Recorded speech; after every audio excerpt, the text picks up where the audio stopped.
જય જવાન જય કિસાન મિત્રો ગુજરાતમાં શું થઈ રહ્યું છે? કાયદો અને વ્યવસ્થા જાણે ખાડે ગયું છે અને કાયદો અને વ્યવસ્થા જાણે બુટલેગરો માટે હોય એવી રીતે ચાલી રહ્યું છે.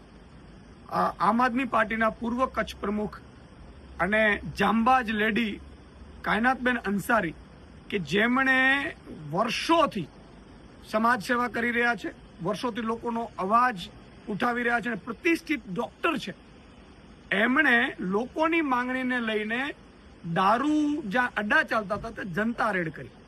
જનતા રેડ કરી મેં સાંભળ્યું છે કે દારૂના અડ્ડાઓ કોઈ પોલીસ મિત્રોના સંરક્ષણથી ચાલી રહ્યા હતા અને એમણે આમની ઉપર દારૂના અડ્ડા બંધ કરાવવાને બદલે આમની ઉપર એટ્રોસિટીની ખોટી ફરિયાદ કરાવડાવી છે. આ તો હદ થઈ ગઈ.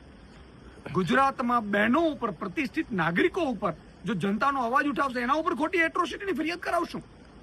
આ તો કયો કાનૂન થયો?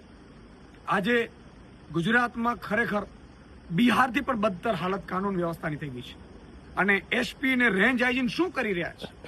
તમે વિચાર કરો, એટ્રોસિટીની ફરિયાદ થાય તો એના માટેના પણ પુરાવા હોય છે.